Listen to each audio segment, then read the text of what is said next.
Tov, Bezrat Hashem. Donc, on va continuer notre commencement qu'on n'a pas encore commencé, la Torah Gimel, Bezrat Hashem. La Torah qui s'appelle Akrukta. La Torah qui parle de la musique. Comment Akrukta. La grenouille. La grenouille. Maintenant, on va parler aussi de comment, pourquoi, etc., de tout ça. D'abord, je voudrais... Alors, vous savez quoi? Venez déjà, on commence un petit peu pour qu'il y ait Bezrat Hashem. Et après, on parlera Bezrat Hashem encore un petit peu parce que, avec tout ce qu'on a parlé la semaine dernière, il y a encore énormément de choses à dire sur la musique, sur la mélodie. On a découvert qu'en fait la mélodie c'est pas juste, c'est pas une musique comme on croit que c'est une musique, t'entends des musiques, c'est bien plus que ça. Ce qu'on avait expliqué la semaine dernière, on avait expliqué que le monde en entier en fait c'est comment ça s'appelle quand il y a des gens qui s'assoient tous? Symphonie. C'est une symphonie. Le monde en entier c'est une symphonie. Le monde en entier c'est une symphonie. Et au moment où il manque une note, c'est que la chose elle ne fait pas sa mélodie et elle meurt. En fait, elle meurt. C'est comme ça. D'ailleurs, j'ai lu un chidouche qui est Gadol Meod. Vous savez que Yoshua bin Nun, il a arrêté le soleil quand il a combattu contre les 31 rois quand il est venu pour conquérir Eretz Israël. Alors la question qui se pose, c'est comment il a arrêté le soleil. Alors, on sait qu'il avait la possibilité parce qu'il était très grand, mais comment il a arrêté? Moshe Rabbeinu, il n'a pas arrêté le soleil, ou je sais pas. C'est-à-dire, qu'est-ce qu'il y avait de spécial que Yoshua bin Nun? Pourquoi il a arrêté le soleil? Il aurait pu arrêter la guerre, continuer le lendemain. Parce que d'arrêter le soleil, c'est quelque chose. C'est la volonté d'Akadosh Baruch Hu, c'est pas Pachout. Et parce qu'il y a écrit comme ça que quand Yoshua bin Nun, il s'est rapproché d'Eretz Israël, à peine il s'est rapproché d'Eretz Israël, il a eu une prophétie tellement grande, parce que vous savez qu'il n'y a pas de prophétie en Chutz La'aretz. Que Daniel, il pouvait avoir de la prophétie en Chutz La'aretz. En Chutz La'aretz, on ne peut pas avoir de prophétie. Comme Yoshua bin Nun, il était en Chutz La'aretz, dès qu'il s'est rapproché de Eretz Israël, il a eu un vent de prophétie tellement grand qu'il a découvert des choses qu'il n'a jamais découvert. Et qu'est-ce qu'il a découvert? Il a entendu la mélodie, les chants du monde en entier. Alors qu'est-ce qu'il a dit? Il a dit au soleil, arrête-toi. Le soleil, il a dit, je ne peux pas m'arrêter parce que tout mon travail, c'est quoi? C'est de chanter pour Hachem. Alors il dit, t'inquiète pas, toi tu vas t'arrêter et moi je vais chanter pour toi dans le ciel. Et comme ça tu pourras t'arrêter. Alors le soleil a dit ok, et c'est ce qui s'est passé, c'est comme ça qu'il a arrêté le soleil. En fait il a pris la place du soleil, Yoshua bin Nun, en chantant ce que le soleil faisait, et ce qu'il fait depuis qu'il a été créé, ça fait 5000 ans, ça fait 6000 ans qu'il chante. Il chante pour Akadosh Baruch Hu, et c'est ça, chaque seconde qu'il chante, c'est pour ça qu'il est vivant et qu'il est là. Au moment où Chas v'Shalom il s'éteint, c'est là qu'il ne peut plus chanter, donc il meurt tout de suite. Et ainsi de suite. Nous, tout ce qu'on fait, tout ce qu'il y a dans le monde en entier, tout, en fait, c'est une symphonie que malheureusement on ne connaît pas et qu'on ne sait pas. Mais en vérité, tout, c'est une mélodie qu'on chante pour Akadosh Baruch Hu. Ça, c'est un point. Deuxième point aussi qui est très important, que j'ai lu. Comment ça se fait qu'on est vraiment très attaché à la mélodie? On a tous quelque chose avec la musique. La musique, c'est quelque chose de très spécial. La musique, elle t'attache à un endroit où rien au monde peut t'attacher. Ça peut t'amener dans un endroit, dans une espèce de transe que rien au monde peut t'emmener dans cet endroit-là. Comment c'est possible que quand je suis un homme normal, je marche, je suis bien, au moment où j'entends une musique, j'ai envie de bouger. Alors aujourd'hui, on appelle ça danser. Mais essayez de rester sec. Tu vois un homme normal qui marche, il entend une musique, il bouge. Qu'est-ce qui se passe? Comme ça. Oui, mais qu'est-ce qui se passe d'un coup? Et il y a des danses. Ça veut dire quoi des danses? Ça veut dire que la musique, elle a la possibilité de te faire élever tes mains, de les bouger d'une certaine façon, ou ton corps, et qu'en bougeant ton corps et en entendant cette musique, il y a une espèce de variation, une harmonie qui se fait entre toi et la musique, qui est exceptionnelle. Et que ça crée en toi un sourire. C'est quoi ce sourire qu'on a? Peut-être je ferme mes yeux, j'ouvre mes yeux, peut-être je bouge des mains. C'est quoi le fait qu'il y a un sourire et quand je souris, c'est bien en fait, je me sens bien. C'est une émotion, mais pourquoi c'est comme ça que ça se passe?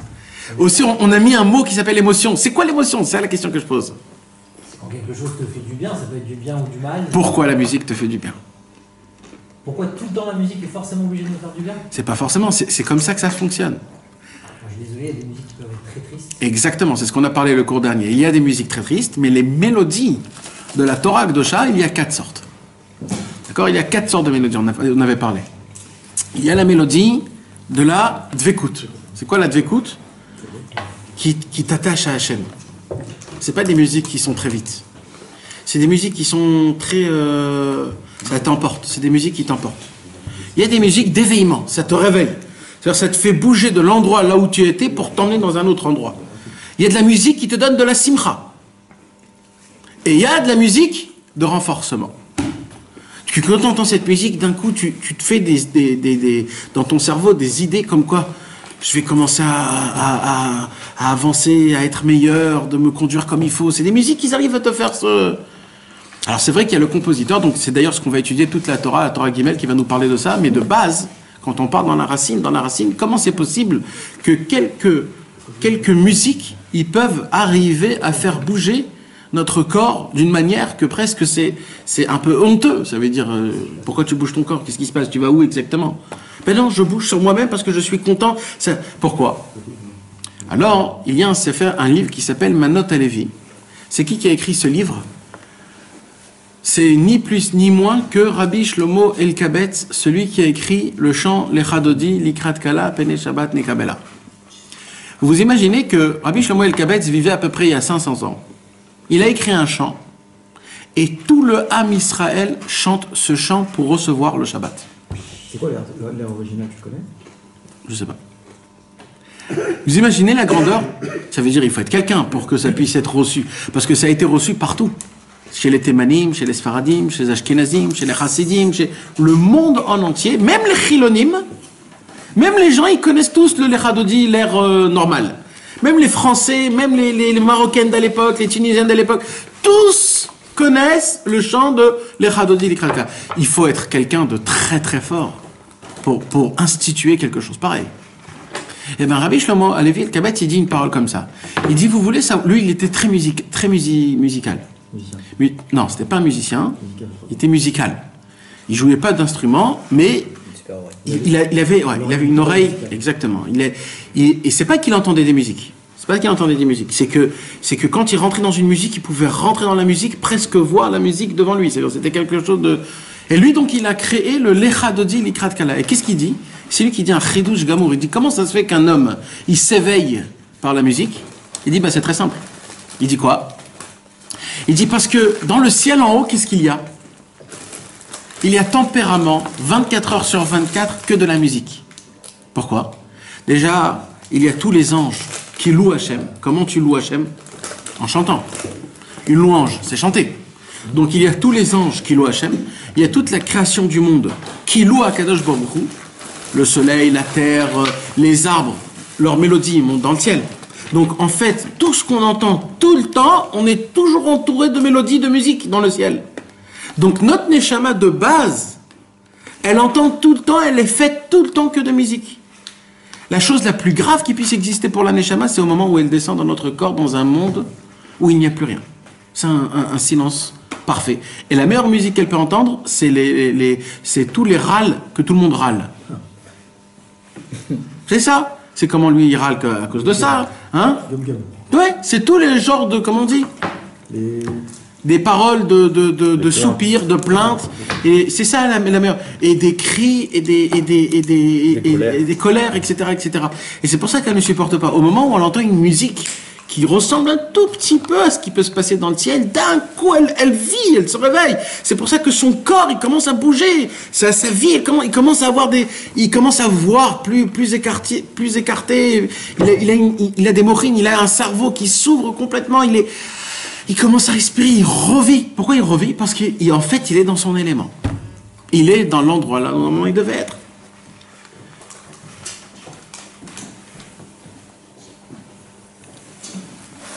Alors, on va, Bezrat Hashem, donc comme on est dans la Torah ici, juste avant, je voudrais vous raconter l'histoire de comment cette Torah, elle a été dévoilée. Cette Torah-là, elle a été dévoilée avant que Rabbi Nathan, il s'est rapproché de Rabbeinu. Et cette Torah-là, c'était quand Rabbi Nachman de Breslev, il habitait pas dans la ville de Breslev, quand il habitait juste avant, à Medvedivke, il y avait là-bas un homme qui a eu un enfant, et vous savez, nous les Sfaradim, on fait la bilada, c'est le soir avant, la Brit, on fait le Brit Yitzhak. Mais les Ashkenazim, eux, ils font le Shalom Zachar. C'est quoi le Shalom Zachar? C'est le Shabbat d'avant. Alors, on invite tout le monde, et tout le monde vient pour dire Mazal Tov. C'est ça le minag. Donc, en fait, Rabbeinu, il a fait Shabbat là-bas, et il y avait là-bas un homme qui a un enfant, et il a invité tout le monde pour le Shalom Zachar. Automatiquement, ce qui se passe, c'est quoi? C'est que dans le Shalom Zachar, le monsieur, il a invité aussi un chazan. Il a invité un chanteur. Parce que de base, mes amis, nous, on ne sait pas ça, mais nos parents et nos grands-parents, tous, c'était hyper normal qu'à l'époque, on avait toujours un païtan. Ça s'appelle un païtan en tunisois, en marocois, en tout ce que tu veux. Il y a un païtan. C'est-à-dire, tu ne fais pas de simra s'il n'y a pas de païtan. Et en fait, tout le kiff, c'est le païtan. Plus il y a de païtan, plus il sait... c'est ça. Comment on dit? Il y a un mot, comment on peut dire? Non, mais en français, on ne peut pas dire un mot. C'est un chanteur, c'est un chanteur de chant liturgique. De piotim. C'est le bar, Donc, le compteur, exact. Ben non. Pourquoi non? Le cantor, c'est pas ça. Non, c'est le bar. Pourquoi pas?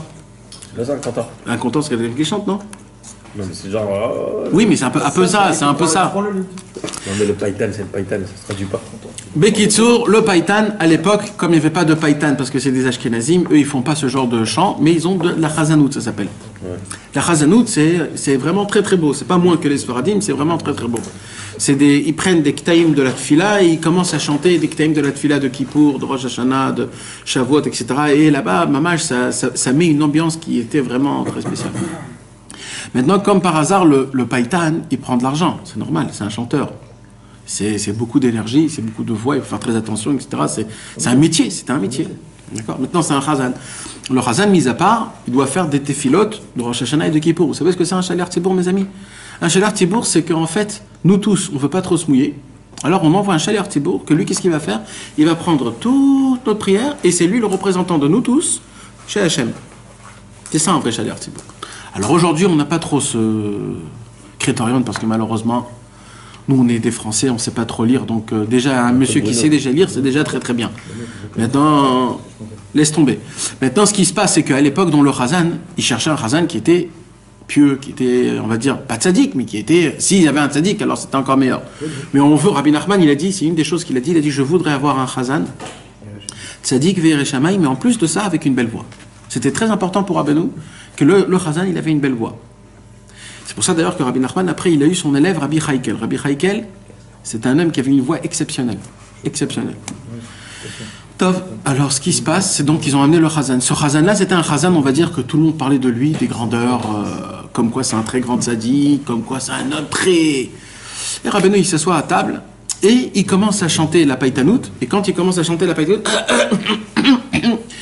il commence à avoir une glaire. Il essaye de la bouger et il n'arrive pas. Et il essaye, il n'arrive pas. On lui donne à boire, il essaye, il n'arrive pas à chanter. Alors on lui dit, Makara, qu'est-ce qui se passe? Oh là là, c'est Shalom Zachar, tu vas pas faire ça, c'est la soirée de ma Brit Mila. Il dit, j'ai pas de voix, j'ai pas de voix. Rabbeinu, il a regardé comme ça, il a dit à son copain, Rabbi Nachman, il a dit, moi je vais lui donner de la... Moi je vais le faire. Il va se faire entendre. Comme ça, Rabbeinu, il a dit. On va entendre parler de lui. On va entendre parler de lui. Shalom Aleichem. Donc Rabbeinu, il dit, il va entendre parler de moi. Il va se faire entendre parler. On va entendre parler de lui. Voilà. Mais qu'il ce qui se passe, le Shabbat d'après, la semaine, il passe, le Shabbat, il passe, et la semaine, qu'est-ce qui se passe? Ils sont allés le chercher donc pour l'amener à la Brit Mila, ce Chazan. Et quand il l'amène à la Brit Mila, ils vont chez lui à la maison, et ils voient qu'il n'y a personne chez lui à la maison. Alors ils se sont dit, peut-être qu'il est chez son ami qui était juste à côté. Alors ils vont là-bas tous chez son ami, et là-bas il frappe à la porte, et ils voient, c'est qui ouvre? C'est la femme de son ami. On lui a dit, il est là, il n'est pas là. Non, personne n'est là. Alors ils rentrent, ils vont là-bas, ils disent, comment c'est possible? Il est ni à la synagogue, ni chez lui à la maison, ni chez son ami. Où il peut être? À l'époque, il n'y avait pas de macolette ou de trucs. Il n'y avait pas de... C'était où chez toi ou te... Alors il y en a un qui a dit, viens, on va refrapper. Et ils sont repartis dans les trois. Et quand ils sont repartis chez son ami, pas chez lui à la maison, quand il a rappelé qu'il a ouvert, il a entendu, mis à part sa femme, quelqu'un d'autre. Alors vite, il est rentré, le monsieur, et il a vu ce Khazan avec la femme de son ami. Et tout le monde a entendu parler de lui, que le Khazan, c'est pas un homme comme nous on croyait. Et tout de suite, ils ont tous compris ce que Rabbeinu, il avait dit, le Shabbat d'avant. Rabbeinu, il avait déjà tout vu comme quoi lui, c'était un charlatan. Et que malheureusement, il utilisait sa voix, parce qu'il y a écrit, le Hari Akadosh, il dit comme ça. Le Hari, il dit, celui qui utilise sa voix pour son honneur dans la tfila, c'est très très très grave. Il faut que quand il chante pour Hashem Yitbarach. Mais pas pour Chazve Shalom qu'on fasse entendre sa voix et qu'on dise oh regarde celui-là, etc. C'est très très grave, il dit le Harizal. Et là, grâce à Rabbeinu, ils ont découvert qui c'était lui.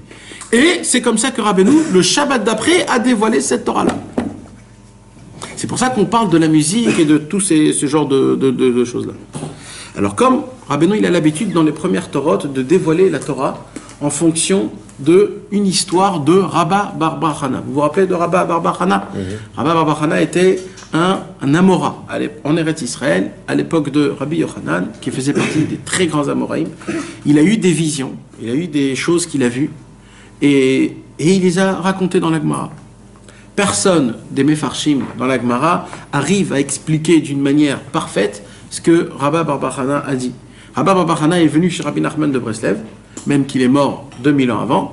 Il a dit, Rabbi Nachman, tu dévoiles autant de Torot, s'il te plaît, fais attention à ce que j'ai dit dans ma Gemara, essaye de dévoiler toi aussi des Chidushé Torah sur mes visions. Alors Rabbeinu, il a dit ok. Et comme ça, Rabbi Nachman a dévoilé une quinzaine de Torot sur ce qu'il a dit. Alors ce soir, on va étudier Bezrat Hashem dans Rabba bar Bar Chana, la Torah Gimel, une des visions que Rabba bar Bar Chana a vues. Et par-dessus, Rabbi Nachman va habiller toute son étude de la Torah Gimel. Alors, Amar Rabba bar Bar Chana. Rabba bar Bar Chana a raconté. Elle est Didi Chazeli. Il lui a dit, j'ai vu. Hahi akrukta. J'ai vu une grenouille. De have ke akra de grunia. Que cette grenouille, elle était très spéciale. Elle était quoi? Elle était grande comme la ville de Grunia. Ve akra de grunia kama ave. Maintenant, à Grunia, c'était grand comment? Alors il lui dit, Grunia, c'était grand. Kama avait Shitin Baté, c'était grand comme 60 bâtiments. D'accord? Donc en fait, Rabba bar Bar Chana, il a vu une grenouille grande comme 60 bâtiments. C'est quelque chose quand même. Atatanina, il est venu. Un tanin, comment on peut dire? Crocodile. Non, c'est pas un crocodile. C'est un lézard, c'est un grand lézard. D'accord? Est venu un lézard. Vous savez, pas les petits lézards. Les lézards, comme chez les Chinois, là, hein, qui ont un petit ventre comme ça. Voilà, un iguane, exactement. Il est venu un iguane, un petit lézard, Bal'a, et il a avalé la grenouille, qui fait 60 maisons. Donc, c'est quelque chose de grand quand même. Ata Pushkansa, ou Bal'a, est venu un corbeau noir, et il a avalé le lézard, qui a avalé la grenouille, qui était grande de 60 maisons. Ou Bal'a l'etanina, elle a avalé le serpent. Vesalik yativ be'ilana. Après qu'il a avalé l'iguane, il s'est dit, oulala, j'ai bien mangé. Il a volé, il s'est mis sur un arbre. Tachazi, maintenant il dit, Rabba bar Chana, imagine-toi, Kamanafish Chayla de Ilana. Combien l'arbre est grand et fort de pouvoir maintenir ce corbeau, que le corbeau, il est grand comme un lézard, qu'il a mangé une grenouille, que la grenouille est grande comme 60 maisons. Donc il faut que l'arbre, il soit quelque chose. Il a fait, c'est ce qu'il a vu. On peut dire quelque chose dessus? Très clair. On va lire le Rashbam, d'accord? Rashbam, juste à côté, c'était qui? C'était le beau-fils du Rashi. Rashi, il avait 4 filles. Le chambre, là. Le gendre, pardon. Et Rashbam, c'était le beau-fils de Rashi. Il s'est marié avec une des filles de Rashi. Donc le Rashbam, Rashi, il n'a pas donné des explications sur tout le chasse. Si vous allez voir dans Masechet Makot, il y a une page où il y a écrit là Rashi est parti de ce monde. Donc il a laissé, il y a dans Masechet Psachim, dans Masechet Makot, des endroits où Rashi n'a pas écrit d'explication. Alors c'est qui a complété l'explication de Rashi? C'est Rashbam. Donc ici dans Baba Batra, on va prendre l'explication de Rashbam parce que c'est juste là où Rashi n'a pas donné d'explication dessus. Alors le Rashbam il dit Akrukta, c'est quoi Akrukta? Sfardea, une grenouille. Ke akra de Agrunia, ça veut dire quoi? Gadol aya keotakra, grand comme cette ville de Grunia. Ve akra de Agrunia kama ave shitin bate. Maintenant, quand la Gemara elle dit va akra de Agrunia kama ave, combien il était grand cet endroit de Grunia? C'est pas, là il dit Rashbam, c'est pas la Gemara qui pose la question. C'est pas Rabba Bar Hana qui pose la question. C'est Rabba, c'est, comment va-je te mettre? Talmud Akamara, c'est la Gemara qui pose la question. Ça veut dire en fait, quand Rabba Bar Hana il a raconté, il a dit juste comme Akra de Agrunia, c'est tout. Et après il est venu, il lui a mangé. C'est qui a donné l'explication que c'était 60 maisons? C'est la Gemara. Vous allez voir après que c'est pas pour rien que Rashbam dit ça, parce que Rabbeinu, même ça, il va nous l'expliquer d'une manière très spéciale. Atatanina, Rabba Kamarle. Maintenant, c'est qui a dit Atatanina Ubala est venu un iguane et l'a avalé? Ça revient Rabba Barbachana. Ça aussi, Rabbi Nachman, il va faire de ça une explication. Pushkansa, c'est quoi Pushkansa? Orev Nekeva, un corbeau femelle. Pourquoi femelle? Qu'est-ce que je m'en fous, moi, si c'était femelle, si c'était mâle? Déjà l'histoire, c'est un corbeau, il est venu, déjà l'histoire, elle est déjà... maintenant, c'est ça que tu me dis. Et d'où il savait que c'était une Nekeva? Eh bien, vous allez voir que même ça, Rabbeinu, il va faire de ça une explication. Parce que dans chaque chose, il y a une explication. Aujourd'hui, pour la première fois, j'ai lu comment la Gemara, elle a été écrite. Comment la Gemara, elle a été écrite? Mar Baravashi, quand il s'est dit qu'il faut écrire la Gemara, il est allé dans le nord, vers le Golan là-bas, entre deux montagnes énormes, et il s'est assis, et il a élevé son corps complètement. Ça veut dire il a élevé son âme de son corps. Il n'avait plus aucun... Et il s'asseyait, il commençait à écrire. Chaque sugia qu'il avait commencé à écrire, il y avait une voix du ciel qui sortait et qui disait « Mekoubal, Mekoubal ». C'est reçu, c'est reçu. Comme ça, il a écrit tout le chasse de A à Z. Donc ce n'est pas pour rien Birlal. Chaque chose, comment... Nous, on croit que oui, comme ça, et comme ça, et comme ça. Ça, c'est Nekeva, ça, c'est une femelle, ça, c'est une... Chaque mot, vous allez voir comment Rabbeinu, il fait les choses. Donc, voici qu'on va commencer donc, notre Torah, Bezrat Hashem. Ine mishishomea negina mimenagen racha kashelo la avodat abore.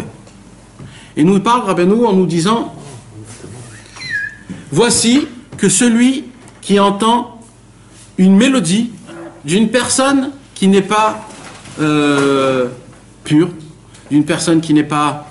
C'est un rachat. Rachat, comment on peut dire un rachat? Un mécréant. Un mécréant, chasbe shalom. D'accord? Un homme qui entend une mélodie d'un mécréant, ça veut dire quoi entendre? Ça veut dire quand il chante, quand il joue, ou quand il compose. Dans tous les points de... dans tous les contextes. D'accord? Qu'est-ce qui se passe? Il dit Rabbi Nachman, c'est difficile pour lui de servir Hachem. Est-ce que vous comprenez jusqu'à où ça va? Non, on ne s'imagine pas que ça peut aller aussi loin. Qu'est-ce qu'on peut se dire sur une musique? Maximum, tu as entendu une musique, c'est tout, ça s'arrête là. Mais vous savez quoi? Un jour, on a posé une question à un très grand rave, qu'il est parti de ce monde. On lui a dit, pourquoi c'est aussi dur aujourd'hui de servir Hachem? Il y a c'est tellement facile de vivre une vie pas d'après la Torah, et c'est tellement difficile. Pourquoi Kadosh Baruch Hu n'a pas fait que ça soit 50-50? Que la même possibilité que ça soit facile de vivre ce monde, que ça soit aussi facile de servir Hachem. Parce que là, c'est pas 50-50. Là, c'est malheureusement, la majorité des forces, ils sont contre nous. C'est très difficile d'être un serviteur de Dieu, de garder sa pensée, ses yeux, ses oreilles, de parler ce qu'il faut parler, de pas tomber en colère, de faire ce qu'il faut faire, de pas faire ce qu'il faut pas faire, d'éduquer nos enfants. Exactement, et de vivre comme ça, mamage, d'avoir une vie... Comment c'est possible? Alors, il a répondu en premier par cette Torah-là. Il a dit, qu'est-ce que tu en penses de la musique? Il a dit, la musique, musique, qu'est-ce que tu veux que je te dise d'une musique? Une musique, qu'est-ce qu'il y a de spécial d'une musique? Il dit, tu vois, Rabbi Nachman de Breslev a écrit une Torah en entière sur la musique. Et tu peux vivre toute ta vie en entière que d'après cette Torah. Sans aller dans aucune Torah. et toute ta vie prendre cette Torah, vivre et devenir un vrai tzaddik par cette Torah. Parce que d'après Rabbi Nachman, ça, il dit Rabbeinu, c'est très simple. Là, on va parler plus tard, on va parler du Metzora. C'est quoi Metzora? La lèpre. D'où vient Metzora? Metzora veut dire le mot Motsira. C'est pour ça qu'on dit Metzora. C'est quoi Motsira? Sortir de la Shanara. Le Shanara. Motsira, tu fais sortir de ta bouche du mal. Et il y a écrit dans la Gemara, 3 ressemblent à un mort. Et une des 3 personnes, c'est quelqu'un qui est lépreux. C'est quelqu'un? Lépreux. Alors il dit, tu t'imagines que d'après Rabbi Nachman, au moment où tu entends une musique qui n'est pas comme il faut, tu as en spiritualité, ta neshama, elle est lépreuse, et tu es compté comme mort. Il dit, comment maintenant après tu veux devenir un serviteur divin? En même pas faire de ça quelque chose de grave.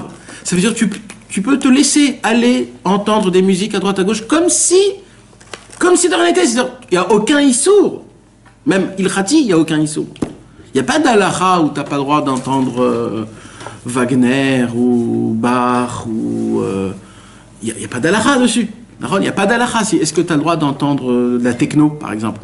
Une femme. Il y a une alaha que pour une femme, pour une raison. C'est quoi la raison? C'est que peut-être ça va te créer des mauvaises pensées.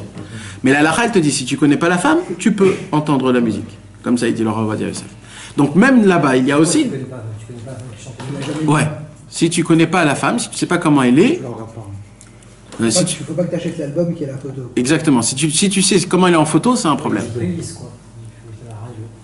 Voilà, la radio, ou alors, ouais, d'accord, donc, mais ça, encore une fois, ça, c'est vraiment une vraie coula. Il y a des gens qui disent, même complètement, vaut mieux pas écouter Bichlal des femmes et Bichlal des goïms, etc., etc.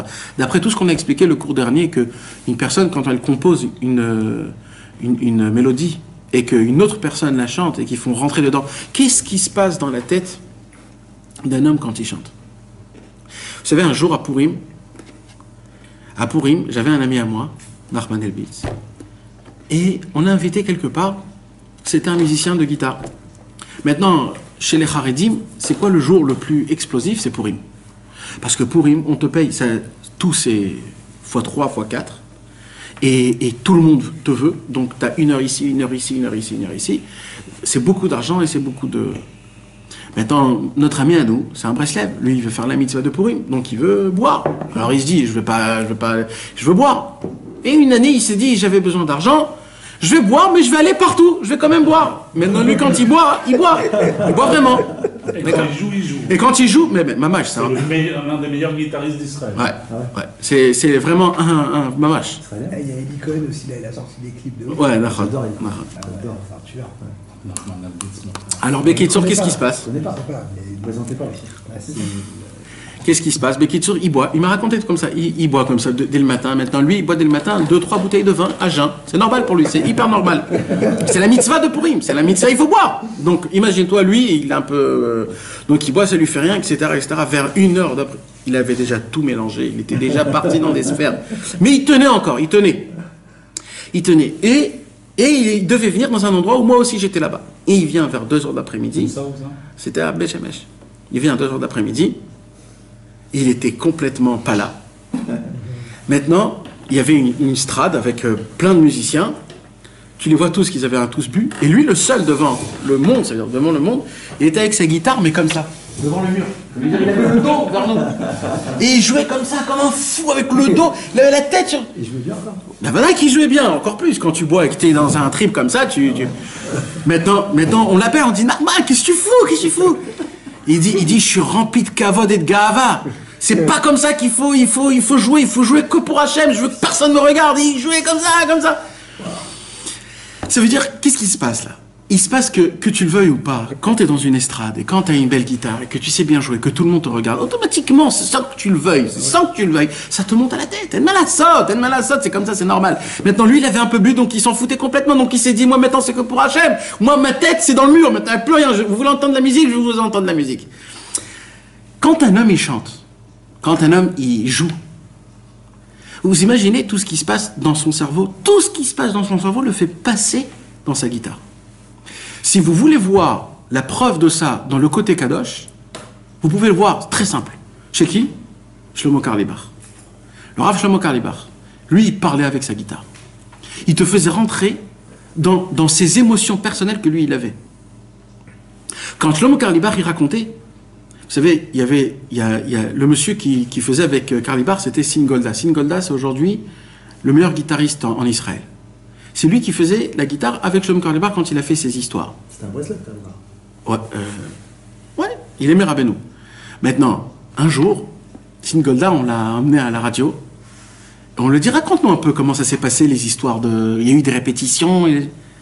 Alors il dit, je vais vous dire un truc. Un jour, il m'a appelé, Rav Shlomo Karlibar, et je le connaissais. Il m'a dit, chez lui, quand il m'appelait, c'était un coup de tête. Ça veut dire, un jour, il m'appelle, il me dit, écoute, il faut qu'on raconte des histoires. Je dis, mais attends, des histoires, mais il n'y a jamais eu d'histoire racontée. Jamais on joue des histoires. On chante des chants, je te fais des chants.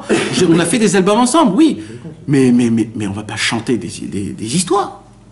Comment on va chanter des histoires? Il a dit, t'inquiète, prépare-moi le Ulpan, le studio. Alors il s'est dit, j'ai préparé le studio. Il a dit, on est resté 8 heures dans le studio. 8 heures. Et il cherchait l'histoire. Il avait plusieurs histoires dans sa tête, il les cherchait. Il était comme ça avec sa guitare, il était comme ça, il cherchait. Et d'un coup, il s'éveille, j'ai l'histoire. Il dit, ah bon, dis-moi c'est quoi l'histoire? Il dit, non, toi juste accompagne-moi. Il fermait ses yeux, rien n'était écrit, rien n'était préparé, rien n'était fait, et il commençait, et il commençait à chanter. Il a dit, comme ça on a fait 4 disques d'histoire, qui ont été vendus dans le monde en entier, qui ont été faits en 3-4 langues, et que tout le monde connaît aujourd'hui les histoires de Rabbi Shlomo Karlibar, donc Saleh Kamsan Kadosh, et tous ces... Maintenant imaginez-vous que rien n'a été préparé. Quand tu entends et que tu comprends la langue, tu ne peux pas ne pas pleurer. Ça te touche le plus profond de ton cœur. Pourquoi? C'est pas parce que c'est la musique ou c'est l'histoire. Non, c'est parce que c'est la personne qui joue et la personne qui raconte. Lui, ce qu'il avait comme émotion, il te le fait passer par sa guitare. Tous ces chants, Rabbi Shlomo Karlibar, il en a écrit des milliers de chants, Rabbi Shlomo Karlibar. Un jour, on l'a invité dans la télévision. Ça, c'est en live. Hein. On l'a invité à la télévision, on lui parlait comme ça, et d'un coup, on lui dit, vas-y, fais-nous une musique comme ça, là, maintenant, en plein milieu, mais que sur 3 mots. Il a fermé ses yeux 2 minutes et il a commencé à chanter Mekimi, Mekimi, Mekimi, Mekimi, Mekimi, Mekimi, Afardal, Mekimi, comme ça en 3 minutes. Alors, un jour on lui a posé la question, comment, comme ça, d'un coup, un air, des mots, tellement. Il a dit, je vais vous dire, c'est une image, hein, ce qu'il a dit, il ne faut pas maintenant prendre ça, mais c'est pour que vous compreniez. Il a dit, je ferme mes yeux, je me trempe dans le Guéhinnom d'en haut. Et ce que j'entends, je chante ici en bas. Dans le Guéhinnom d'en haut. C'est une image. Ouais. Qu'est-ce qu'il faisait, Rabbi Shlomo Karlibar, toute sa vie? C'était rapprocher les gens loin. C'était à l'époque, le 80s, avec toute l'héroïne et les juifs qui sont partis. Il n'était que avec des gens comme ça. Donc lui, en fait, il était tout le temps avec les gens qui avaient des malheurs. Alors lui, qu'est-ce qu'il fait? Juste une seconde, il essaie de se rappeler, de voir tout ce qui se passe dans le monde. Et il donne, tout de suite, il chante un chant qui peut le relever. C'est quoi? Mais Kimi, mais Afardal, réveille-moi, élève-moi, mais Afardal, de la poussière qui est pas bonne. C'est-à-dire, même la poussière, elle a un niveau. C'est ça, mes amis, c'est ça, c'est pour ça que on peut rapprocher des gens, on peut faire attacher des personnes les plus lointaines avec il suffit d'une musique, une seule musique, un chant. Mes amis, si on regarde bien, vous savez que c'est une halakha, les psouké des Zimra. C'est quoi psouké des Zimra? C'est Zimra, c'est chanter. Les Alléluia, Alléluia, Bekocho, tout ce qu'on fait, Ashrei Yoshve Vetera. Mes amis, ça doit se chanter, ça. De base, quand on va retourner au Beth Amikdash, c'est un chant. Vous savez qu'il y a des zmirotes chaque matin. Il y a des zmirotes chaque matin, mes amis. Le problème, c'est que nous, on ne se lève pas tôt, c'est pour ça qu'on ne les fait pas. Mais Rabbeinu, il en parle énormément, des zmirotes de chaque matin. Il y a un chant spécial qu'il faut se faire tout de suite après, quand on se réveille à Alot HaShachar. À Alot HaShachar, on se réveille. Entre Alot HaShachar et le Netzach Hama, il y a à peu près une demi-heure où on a un peu le temps. Il y a des chants. Il y a eu un chant qui s'appelle Odelael Levavroker, Levavroker, Beron Yachad. Ça, c'est un chant que tout le monde chantait avant de commencer la prière. Après, il y a Yedid Nefesh. Ça, c'est chaque matin avant de prier. C'est chaque matin avant de prier, normalement. Après, il y a des chants Shabbat le soir. Je vous ai dit, le soir. Après, il y a le matin. Après, il y a Seudah Shlishit. Et après, il y a Motzei Shabbat. C'est des chants qui sont très spéciaux. Maintenant, il y a la prière en elle-même qui doit se faire en chantant. Rabbeinu Mefourash, il dit que les paroles de la prière, il faut les chanter. Rabbeinu, il a dit Mefourash, la prière, il faut que ça se chante. C'est pas stam. C'est un travail de chanter, c'est un travail. C'est un travail qu'on peut pas... Maintenant, il faut que vous compreniez encore quelque chose d'autre. Il y a écrit que quand Moshe Rabbeinu est descendu du ciel, du mont Sinaï, il n'a pas juste ramené la Torah. Il a ramené plein de chants, comme ça il y a écrit. Il a dit, je vous emmène pas que la Torah. Je vais vous apprendre à chanter. Parce que si vous voulez comprendre la Torah, il faut savoir aussi chanter. Le Midrash raconte que c'est qui a appris aux Lévi'im de chanter leurs chants au Beth Amikdash, ni plus ni moins que Moshe Rabbeinu en personne. Rabbi Shmuel Bar Abba, il pose la question, comment c'est possible qu'on a donné un travail, on va dire, petit comme ça, de faire des musiciens? Il n'avait rien d'autre à faire, Moshe Rabbeinu.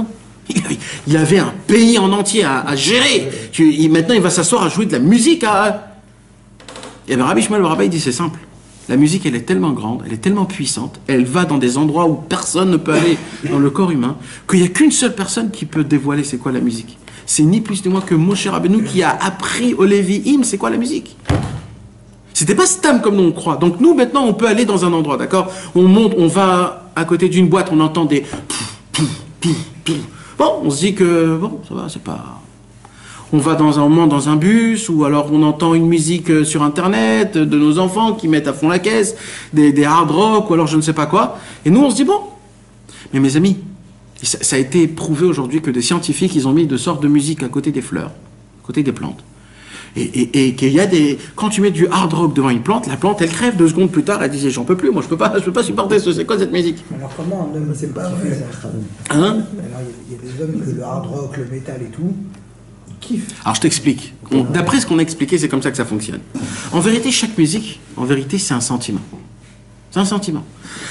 Alors en vérité, pourquoi un homme il kiffe le hard rock? Pas parce que le hard rock, il est bien, il est bon, c'est une belle musique. C'est pas une belle musique le hard rock. Tout le monde le sait que c'est pas une belle musique.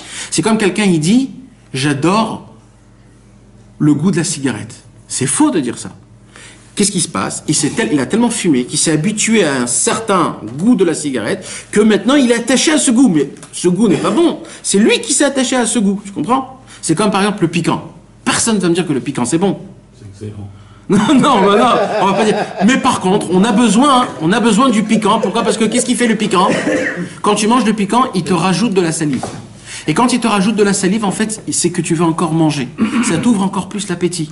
Donc en vérité, tu veux encore plus manger. Tu reprends notre piquant pour que tu aies plus de salive, pour que tu veux encore plus de manger, pour que tu remanges encore. En fait, c'est un circuit. Mais c'est pas que tu aimes le piquant. D'ailleurs, la preuve, c'est quoi? On n'a jamais vu quelqu'un qui ouvre une boîte de piment et qui se les mange. Non, c'est en passant avec du manger. C'est quoi le hard rock? La majorité... Bon, ok. Je parle pas quand on est complètement affamé et qu'on n'a qu'une boîte de chiffquier. Mais maintenant, je veux pas dire quelque chose de général, parce que rien n'est général, d'accord? C'est pas un... Et en plus, il y a plein de gens qui vont entendre ça, ils vont se dire... Mais tu sais quoi, je vais dire ça en petit comité. La majorité des gens qui aiment le hard rock, c'est des gens qui sont des dynimes. C'est des gens qui sont des dynimes. Ils sont beaucoup de rigueur. Exactement, Bémet. Maintenant, tu sais, il y a des gens qui aiment pas le hard rock, mais qui aiment Johnny Hallyday. Mais ils aiment pas le hard rock. Alors, comme ils aiment Johnny Hallyday, alors ils vont aimer hard rock. Tu comprends ce que je te dis? Alors du rock, moi je sais pas comment ça fonctionne. Mais c'est ça que ce que je voulais dire. Je voulais dire que des fois, voilà, c'est-à-dire que des fois il y a des gens qui aiment la personne, mais ils aiment pas la musique parce qu'ils aiment la personne. Alors exactement. Mais c'est pas ça, parce que je te promets que si tu commences à mettre une vraie mélodie, tu sais quoi, je vais te faire un truc. Ça vous est pas arrivé que vous supportez pas une musique? Et à force de... Et il y a un mec à côté qui te l'écoute, et à la fin, toi-même, tu te la kiffes, tu te la chantes toi-même. Tu te réveilles le matin en la chantant, cette musique. Alors c'est pas que la Tu la musique... chantes parce que tu l'as entendue, pas parce que tu l'aimes. Parce que tu la kiffes aussi, tu la rechantes, parce que tu commences à l'aimer. Alors ça veut dire quoi? Ça veut dire que quoi qu'il arrive, cette musique, elle est quelque part matine à une réveille de toi. Parce que la musique, elle est tellement profonde, tellement haute, même spirituellement, même les musiques goy, que c'est obligé que ça touche le plus profond de toi. C'est quoi qui est Mashpia? C'est la musique, c'est la mélodie ou c'est les paroles? Tout.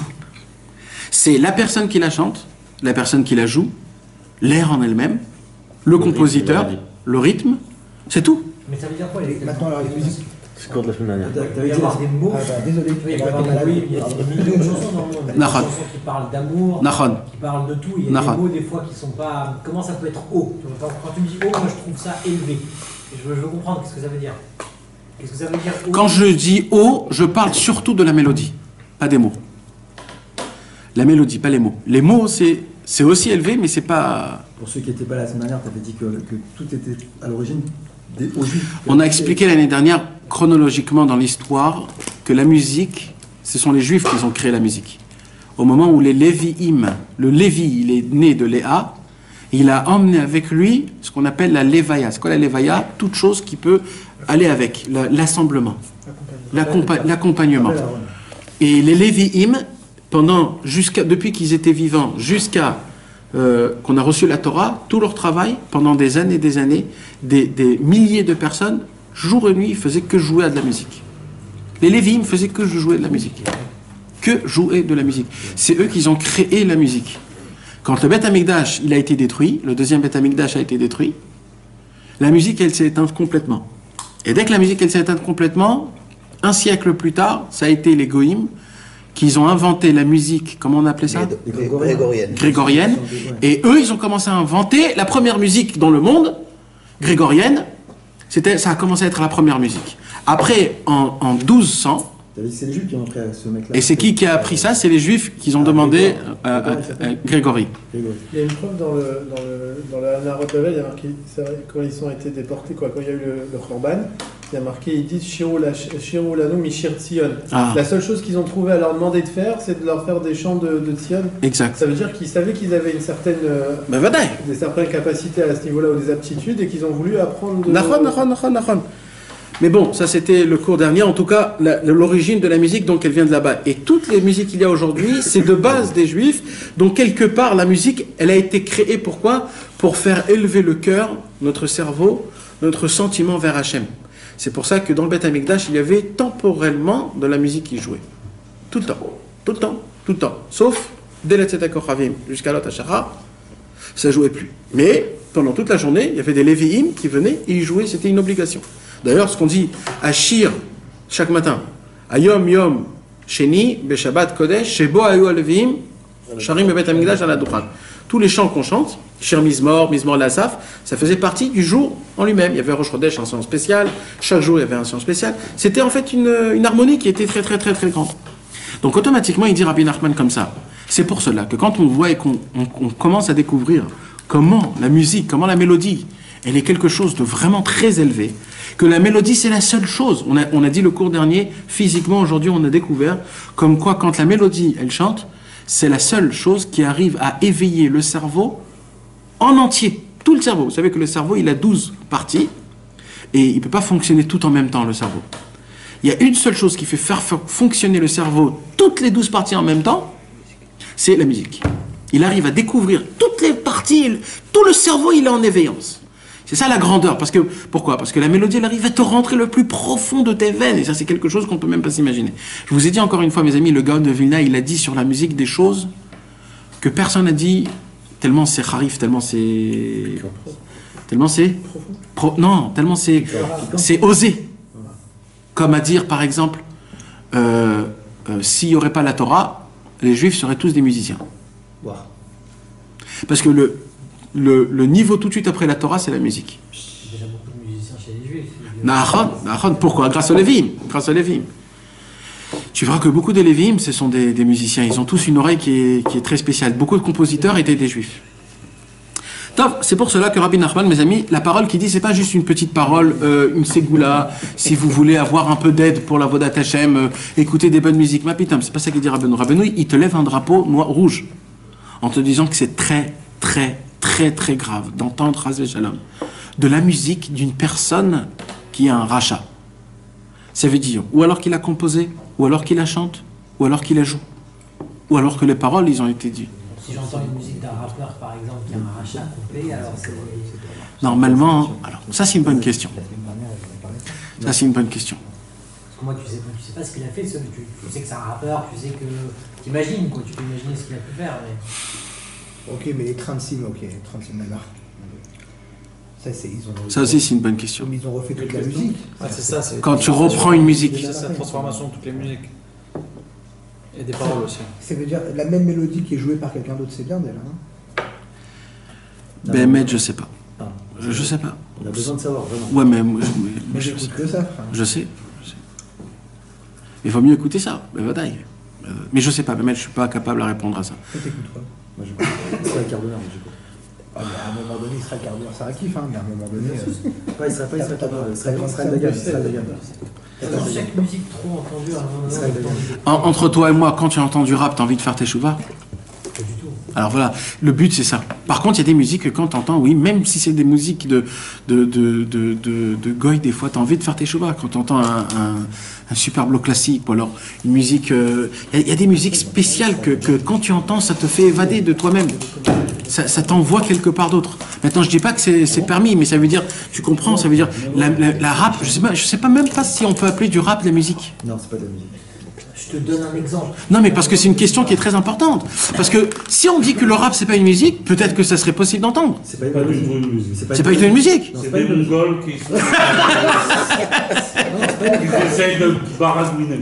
Par contre, Ouais, tu peux pas disco des gros mots, Nathan. non, mais il y a un autre truc. Par exemple, Rabbi Shlomo Karlibar, non, ici, c'est bon. Rabbi Shlomo Karlibar, il a dit une belle parole. Il a dit une belle parole, Rabbi Shlomo Karlibar, sur le rap.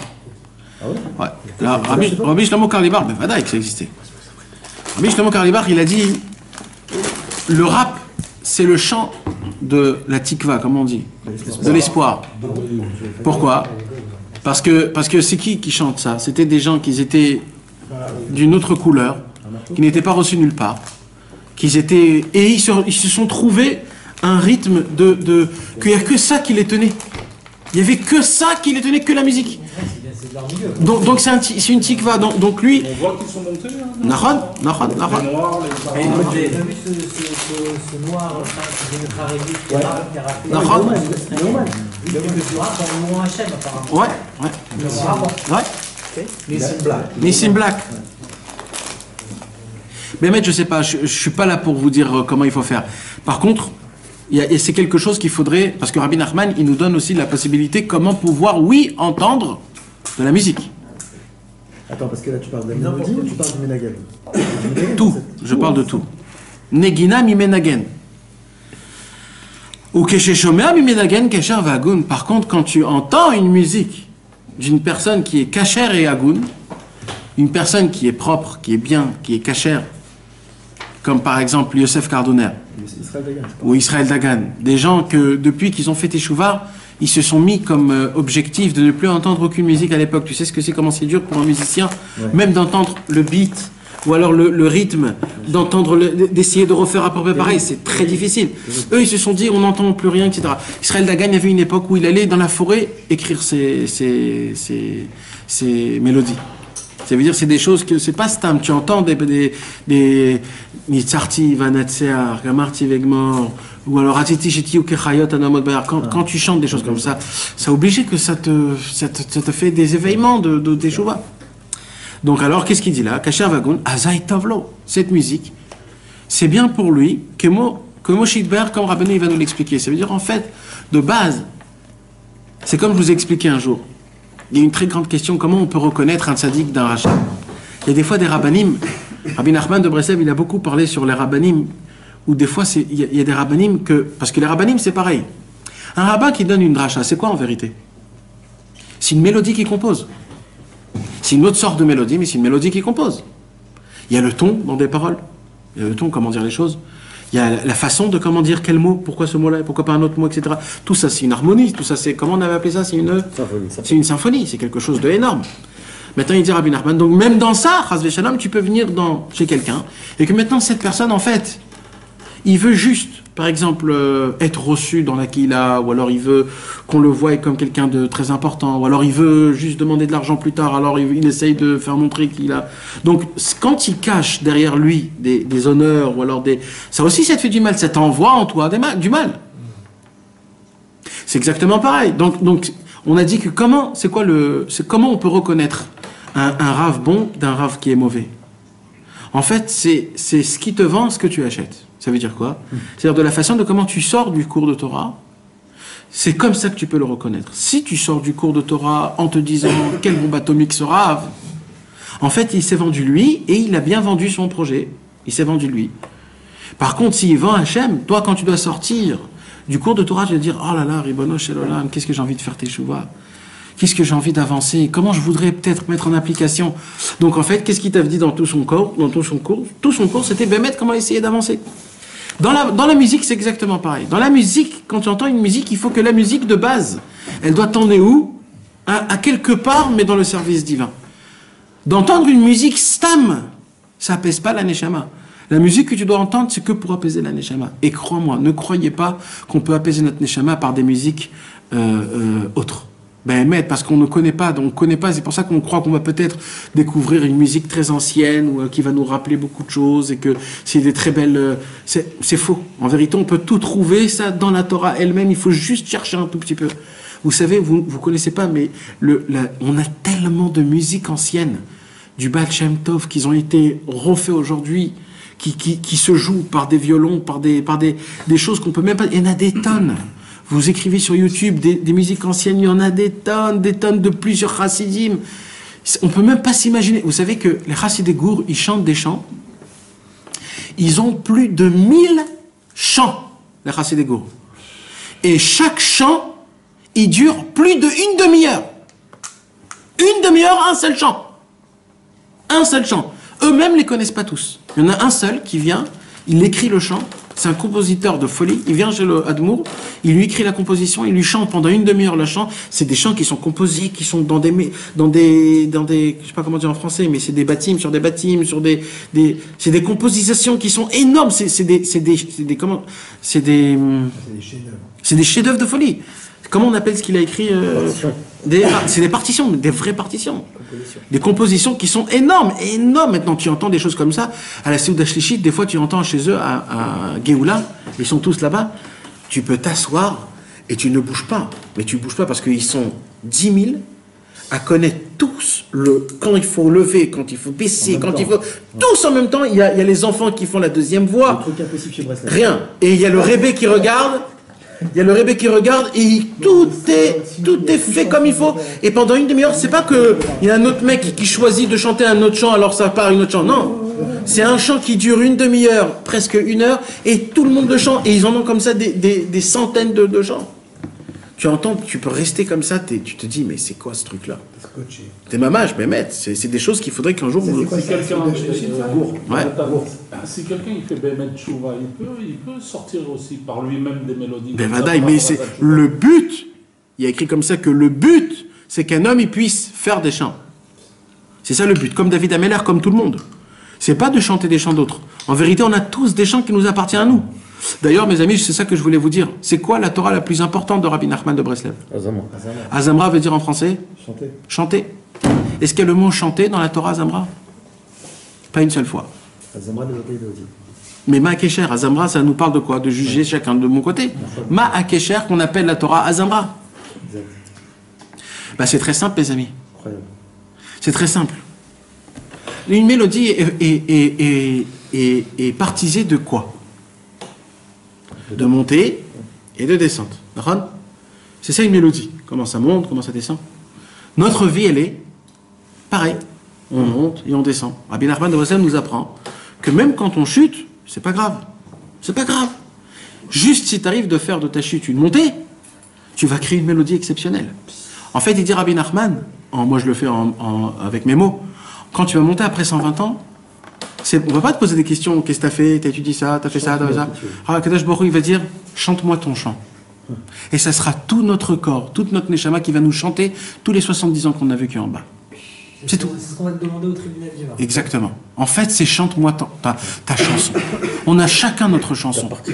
Si quand tu descends et que tu chutes, comme tous les autres qui nous disent quand tu chutes, t'es foutu, alors tu reprends une autre musique, parce qu'ils te disent reprends depuis le début, et que t'as que des musiques à la fin ça tombe, il va dire c'est complètement naze. Par contre, il dira ben nous, du plus profond où t'es allé, t'arrives à monter de là-bas, le plus profond d'en haut, c'est la musique la plus grande et la plus belle. Ah ouais, c'est pour ça qu'on dit les musiciens ils descendent. Exact. C'est ça ta musique à toi, c'est comment tu chutais, comment tu remontais, comment tu rechutais, comment tu remontais, et que toujours tu reprenais. Et Rabbeinu, il a dit sur quoi? Il a dit que Dafka, sur cette Torah, elle doit nous prendre toute notre vie. Parce que toute notre vie, c'est un seul chant, mes amis. C'est pour ça que c'est pas stam. C'est pas stam la musique, mes amis. Rabbi Nachman, il te dit tout simplement, il y a une possibilité. Vous savez, à l'époque, il y avait le guidon qui qui était dur, vous savez, vous vous Il n'y rappelez? avait pas de direction assistée. Voilà, c'était très difficile de tourner le... Tu t'essoufflais presque. Tu n'as pas connu, toi. Et aujourd'hui, tu peux le faire avec ton doigt. Rabbi Nachman de Breslev, il nous apprend, il y a deux façons de servir Hachem. Il y a la façon où c'est vraiment très difficile. Mais vraiment très difficile. Ça veut dire que quand tu vois tes téfilines, tu le regardes, tu lui parles presque, c'est difficile. Tu dis, bah écoute, il faut que je te mette, hein, parce que je sais pas, on est obligé. Et ça te prend 1 heure et tu enlèves une par une. Oh là là, qu'est-ce que c'est difficile, tu l'attaches. Et après, Rabbeinu Tam, tu regardes la montre et le travail, et à ta femme, j'ai pas mangé, j'ai faim. Où je vais aller, est-ce que je les mets pas, j'étudie pas, je fais pas. Et après, il y a l'étude. Après, t'as pas le temps. Après, un mincha. Oh là là, mincha en plein milieu. Mais pourquoi en plein milieu? Et après, Yarvit, t'es déjà au lit. Mais t'es fatigué, t'en peux plus. Tu dis, mais attends, je comprends pas. On dirait qu'il y a quelqu'un qui me court derrière en me disant, oh, va à droite, à gauche, fais ça. Et par contre, il y a le mec où tout ça va, tic-tac, tout de suite, ça se fait. C'est une seule différence. Est-ce que tu entends des musiques pas bonnes ou tu entends des musiques bonnes? Plus tu vas entendre des musiques bonnes, vous savez, c'est pas la musique bonne d'un homme kasher. Un homme kasher qui chante. T'es dans un endroit où tu mets où t'as envie qu'il y ait une ambiance, où tu mets de la musique toute la journée. Ouais. C'est pas possible, tu vois, d'avoir une playlist que de. Tu sais pas qui c'est qui chante, tu sais pas qu'est-ce qu'il a fait ou qu'est-ce qu'il a pas fait. Non, mais tu sais très bien de quoi je parle. C'est lui qui travaille au palace. Non, mais tu sais très bien de quoi je parle. Par exemple, tu peux mettre des chants, il y a viens, on reste très light, d'accord? Viens, on commence à arrêter d'écouter des musiques goy, tout simplement. Et qu'on commence à écouter des musiques juives. Tu comprends? C'est déjà le premier pas. C'est difficile. Mais pourquoi c'est difficile? Parce qu'on ne connaît pas. Mais en vérité, viens, on commence à connaître.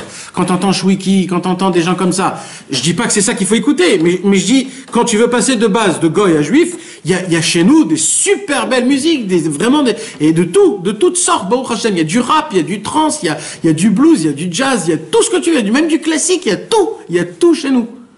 Alors, je dis pas que c'est ça le top, encore une fois. Mais, si tu veux passer de ça à ça, c'est pas qu'on est naze, c'est nous la base. C'est pas qu'on est naze, c'est nous la base. Non, mais vous comprenez, mes amis. Donc, alors, ça veut dire, en fait, c'est comme si que t'as un vélo qui grince. Tu grinces, tout ton avodat Hashem grince. Tu veux que ça passe, ça va comme il faut. Tu mets un peu de musique, ça te remet tout l'éveil. Ça te remet tout l'éveil. Vous savez, ouais. Vous savez, il y avait un très grand chanteur en Israël qui est mort. Ouais, je sais que tu vas parler. Meir Ariel. Non. Il y avait un très très grand chanteur. Meir Ariel, c'était un homme qui était pas religieux. C'est un Israélien. Il n'était pas religieux. D'accord, il n'était pas religieux. Mais il était très connu. C'est un des plus grands musiciens en Israël. Il est mort il y a 15 ans, je ne sais pas combien de temps. D'accord. Maintenant, tout le monde entend ses musiques jusqu'à aujourd'hui. Il est appelé un des plus grands musiciens en Israël. Il a créé la musique israélienne. Vous savez, il y a un genre comme ça un genre de musique israélien. C'est comme, je connais pas les noms, mais c'est une sorte de musique, d'accord. Meir Ariel, à la fin de sa vie, non, pas Mizrahi. C'est ça, c'est comme, c'est pas Mizrahi, c'est israélien, c'est spécial. Sur un malentendu, je peux te sortir une prépa. Alors Bekitsour, lui, il arrivait à un moment où, à l'époque où Uri Zohar, il a fait Teshuva. Uri Zohar, c'était un acteur qui a fait Teshuva. Alors au moment où Uri Zohar, il a fait Teshuva, Meir Ariel aussi, il a commencé un petit peu à se rapprocher, mais vous savez comment c'est difficile pour un homme qui est connu dans le monde, etc., de se rapprocher, c'était très difficile. Par contre, il adorait la Torah et il s'asseyait, il étudiait la Torah. Il étudiait beaucoup la Gemara, il étudiait beaucoup il s'est rapproché beaucoup de Rabbi Nachman, mais toujours en restant pas religieux. Et, comme par hasard, mes amis, il a 3 enfants, Meir Ariel. Ces 3 enfants sont devenus des Chassidei Breslev. Et des bons Chassidei Breslev. Vraiment. Les 3, période barbe. Vraiment, ils font, eux, de la musique, quelque chose de folie. Un jour, je suis allé chez eux, avec Aaron Patz. On devait faire un film. Un de ses enfants, et c'est un producteur. Et nous, à l'époque, on était rentrés dans un délire qu'on voulait faire un film, un truc de... Aaron Pat, c'était le number one pour nous rentrer dans des choses comme ça. Mais qui sort un jour, on va là-bas et on parle dans un moshav. Et je lui pose la question, je lui dis, dites-moi, parce que je vois sa femme, je vois la maison là où il habite, et ça veut dire rien à voir, des trucs indiens, des trucs de folie, c'est quoi? Je lui dis, dites-moi, comment ça s'est arrivé? Il a dit, je vais te raconter une histoire. Son grand-fils, il dit comme ça. Il dit, mon père, comment il nous réveillait chaque matin pour aller à l'école? Il rentrait avec sa guitare, il mettait sa chaise, et il commençait à chanter. Odelae, levavroker, levavroker, beron yarad. Et il avait dit à ses enfants, dès que je termine le chant, vous devez être déjà habillés, préparés. Maintenant, il a 5 parties, le chant. C'est-à-dire qu'il y a 5 couplets. D'accord? Alors, il chantait. Et ça, c'est un chant de l'ère de Rabbi Nachman de Breslev. Mais il a dit, c'était un chant qui m'avait tellement touché, parce que ben, ce chant, c'est un chant pour Alot HaShachar. C'est mamash quand le soleil commence à monter. C'est mamash le chant, c'est ça que le soleil chante. Et il dit, et toute ma jeunesse, on a grandi avec ce chant. On devait s'habiller, se réveiller, vite se préparer, se brosser les dents, s'habiller, etc. Et dès qu'il avait terminé son chant, on devait être prêt. Et il dit, bah, qu'est-ce que tu veux que je te dise? On a grandi, on a tous fait Breslev. Il n'y a pas à expliquer, c'est ça qui m'a rendu. Il m'a dit, c'est ça, j'avais une attirance, j'ai ressenti. Mes amis, c'est simple. Nous, on se pose des questions, comment ça se fait que nos enfants... Je ne sais pas si c'est Rabbeinu Mamash, mais c'est Breslev, ça veut dire. Il n'y a personne d'autre qui le chante à part Breslev. Mais je ne sais pas c'est qui le compositeur. Et maintenant, je vais vous dire quelque chose. Malheureusement, on voit, comment ça s'appelle, l'âge un peu embêtant de nos enfants. 14, 15, 16, 17. Des garçons, des filles. Personne au monde peut donner un conseil dessus. Personne. Il n'y a pas un seul mec au monde qui a pu donner le remède de comment parler. Pas comment avoir un lien. Comment leur parler pour qu'on puisse, qu'ils peuvent nous supporter, que nous, on les supporte. Il n'y a pas encore eu un seul mec au monde qui a trouvé sur tous ces milliards de personnes. Mes amis, c'est très simple. Qu'est-ce qu'ils ont toujours dans leurs oreilles? Ils ont 24 heures sur 24 des musiques.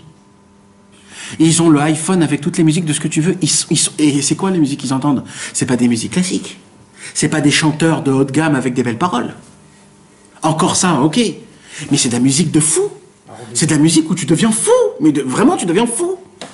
Si tu deviens fou. Mais c'est pas pour rien, mes amis. C'est pas pour rien qu'après, quand tu leur parles, ils te regardent comme si tu es tombé d'une lune, mais tu te prends pour qui? Comme si que... Mais c'est quoi ça? Qu'est-ce qui se passe? Ben c'est ça, mes amis. Enlevez ça, je vais pas dire maintenant que tout va s'arranger, mais ça va aller beaucoup mieux. On va mieux se supporter. C'est comme ça que ça fonctionne. Vous savez, j'ai lu dans un livre quelque chose de très sympathique. Comment ça se fait que dans un mariage, on met de la musique? Essayez de rentrer dans la... Comment ça a commencé? Parce que de base, on n'a pas besoin de musique, on est tellement joyeux. On accouple 2 personnes, on devait chanter. Comment c'est venu qu'on met de la musique dans un mariage? Hein? C'était pas joué, tout simplement. À un moment donné, c'est devenu un protocole. Il fallait faire quelque Mais comment c'est devenu? Pour unir les gens. C'est parce qu'en vérité, un mariage, c'est quoi? C'est que tu prends 2 familles qui sont normalement très lointaines, un de l'autre, et tu dois les mettre ensemble maintenant. Ils doivent tous se supporter. Ah ouais, donc il faut un petit booster. Exactement. Donc il n'y a qu'une seule chose qui peut les relier, c'est la musique. C'est pour ça, mes amis, que quand il y a une maison, où dedans, dans cette maison, il y a de la bonne musique, mais derrière Cal, il n'y a pas de problème entre l'homme et la femme. Mais quand tu maries un Tunisien avec une Marocaine, comment tu peux aller Mais de la musique rasidique. Ouais, t'as raison. C'est vrai, ça aussi. Mais bon, vous m'avez compris, mes amis, comment ça fonctionne. Et bien, c'est comme ça, hein, c'est aussi simple que ça. Alors. Kihine, car voici, nous dit Rabbi Nachman de Breslev, Kol Negina, la voix de la Negina, c'est-à-dire le son de la mélodie, Nimshechet Minatziporim. D'où elle vient? Ça a été quoi la première mélodie dans le monde? Les oiseaux. Dès que les oiseaux ont été créés le 3e jour, qu'est-ce qui s'est passé? Ils ont commencé à siffler. Ça a été la première musique. C'est eux qui ont commencé à mettre dans le monde un peu de vitalité. Kedeita ba midrash, comme c'est écrit dans le midrash, mipnema metzorata ratot eluya beshtei tziporim chayot teorot. C'est quoi la raison pour laquelle un homme qui est lépreux, il doit emmener comme korban au Beth Amikdash 2 oiseaux en bonne santé, pur. Yavo kalanaya vichaper al kalanaya. Pourquoi il est devenu lépreux? Parce qu'il a parlé. Alors il va venir celui de la racine du parlote. C'est quoi la racine de la parlote? C'est l'oiseau. Toujours il parle. Et en ramenant la racine de l'oiseau, tu répares ce que toi tu as fait. Ça veut dire en fait la racine de tout, c'est deux oiseaux. Deux oiseaux. Il y a deux oiseaux dans la sainteté et il y a deux oiseaux dans l'impureté. Toutes les mauvaises mélodies descendent des deux oiseaux de l'impureté et toutes les bonnes mélodies descendent des oiseaux de la bonne pureté. D'où viennent ces oiseaux-là? On va en parler de ça, Bezrat Hashem, dans le cours prochain. Maintenant, qu'est-ce qu'on faisait au Beth Amikdash? C'est très important qu'il faut que vous le sachiez. Dans le Beth Amikdash, l'homme qui était lépreux, qui a parlé du Lachon Hara, il venait au Kohen et il devait amener deux oiseaux. Le Kohen, il prenait les deux oiseaux, il allait là où il fallait aller, il prenait un oiseau, il faisait la shrita. Dès qu'il faisait la shrita, il prenait tout le sang, il le renversait dans un endroit spécial. Ok? Après qu'il le renversait dans un endroit spécial, il prenait le deuxième oiseau et il trempait l'oiseau dans le sang du premier oiseau. Vivant. Et après qu'il avait trempé dans l'oiseau, dans le sang de l'oiseau, du deuxième, le premier, il le jetait en korban, le deuxième, il le faisait la shrita, et ça, il y avait un autre travail dessus. Il fallait enlever les plumes, il fallait le mettre du sel dans des endroits spéciaux, il y avait une partie qu'il fallait le manger, il y avait une partie qu'il fallait le mettre... C'était tout un travail. Mais on voit que quoi là? On voit que un oiseau, en fait, faisait tout le travail, et l'autre oiseau, il était trempé dans l'autre oiseau. Il y a un secret qui est énorme. Parce que c'est quoi le lépreux? C'est quelqu'un qui parle. Sur quoi que tu parles? C'est pas que tu as parlé sur toi-même. Mais derrière, quand tu parles, c'est sur quelqu'un d'autre. Ça veut dire, il t'arrive quelque chose, même pas à cause de toi. C'est à cause que tu as parlé sur quelqu'un d'autre. Ça veut dire, si encore c'est toi le problématique, je comprends. Mais ça veut dire que tu as parlé sur quelqu'un d'autre, sur un mal de quelqu'un d'autre, et c'est toi qui prends son problème à lui. Tu deviens lépreux, tu deviens. Il dit Rabbi Nachman, c'est exact. C'est quoi tout l'union du Metzora, de la lèpre? C'est parce que tu as dit du Lachon Hara. Mais c'est quoi le Lachon Hara? C'est j'ai vu un mec, je parle sur lui. Maintenant, moi et lui, j'ai rien. Mais juste, ça m'a fait kiffer de parler sur lui. La Torah, elle dit, tu as parlé sur lui, tu vas prendre son mal sur toi. C'est maintenant, pour rien, tu vas être lépreux. Tu as juste parlé. C'est pas toi qui es rachat, tu as juste parlé. Il dit Rabbi Nachman, c'est pas pour rien que Rabbi Nachman, il dit, je rapporte le nyan de la Metzora d'Afka dans la musique. Il dit pourquoi? Parce que la musique, c'est quoi? Tu peux être un tzaddik. Tu peux avoir des bonnes midotes. Il suffit juste que tu as entendu une composition de quelqu'un d'autre, c'est rentré dans tes oreilles pour rien. Parce que tu as fait rentrer dans tes oreilles, tu as pris sa maladie au mec. Même si toi t'es pur, même si toi t'es comme il faut. On a appris la semaine dernière sur Elisha ben Avouya, Acher. Elisha ben Avouya. Un Tana, il est monté dans le Pardès céleste, il est monté. Et il a tourné jusqu'à que dans la Gemara on l'appelle Acher, l'élève de Rabbi Meir Bananes. Comment c'est possible qu'un homme comme ça il peut tomber? Pour une certaine simple raison. Il n'arrêtait pas de chanter de la musique grecque. C'est oui, mes amis, c'est aussi ça que ça. Il avait une amour spécial de la musique grecque. Il adorait la musique grecque. Maintenant, puisque à l'époque, la musique grecque, ils ont fait rentrer, on a expliqué le cours dernier que toute leur mythologie grecque, ils l'ont fait rentrer dans leur musique. Il suffit que tu entendais la musique, et ça suffisait pour avoir une attirance à la mythologie grecque. Et je vais te dire aussi quelque chose, et je vous le dis à tous. Aujourd'hui, le fait est qu'ils ont créé des super belles mélodies. Des mélodies de Eisner, Hans Zimmer. Toutes les musiques de cinéma aujourd'hui. D'accord?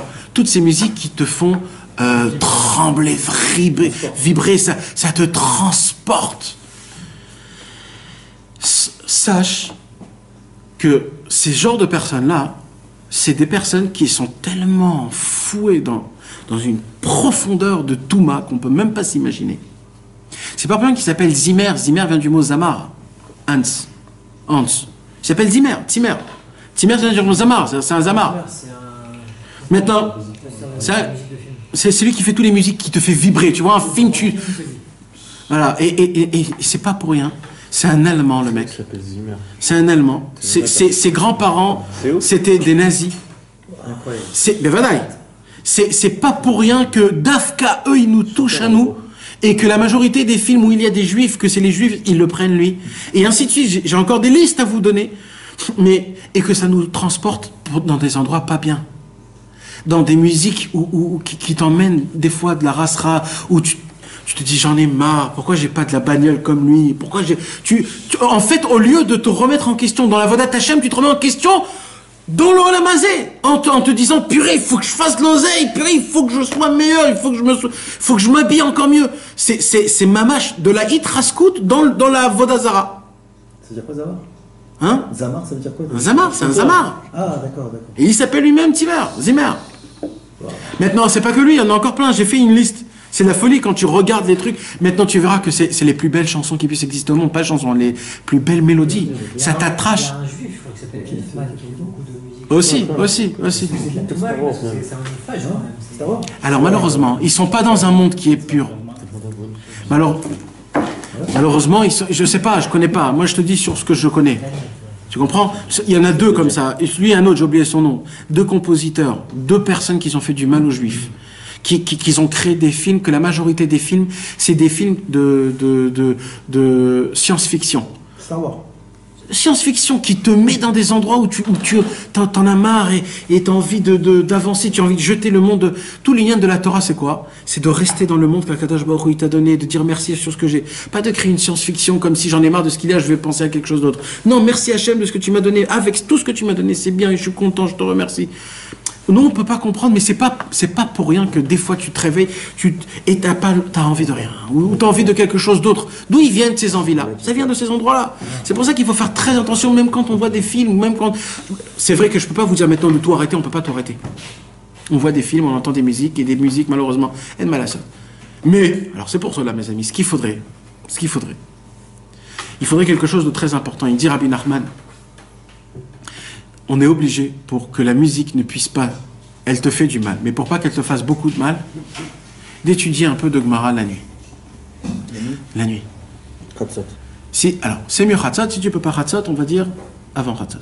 Dès que la tombée de la nuit, vous étudiez un peu de Gemara. Si vous n'arrivez pas à étudier de Gemara, un peu de Mishnah. Des Pirkei Avot, Maxime des Pères. On peut lire un peu de Maxime des Pères.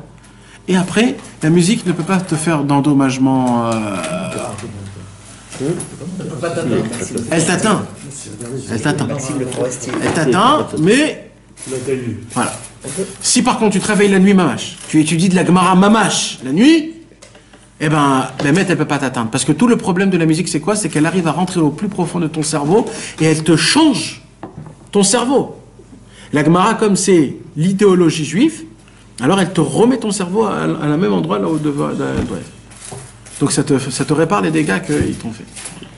Mais Bezrat Hashem, ça sera pour le cours prochain. On va en parler un peu plus en expliquant Bezrat Hashem tout le reste.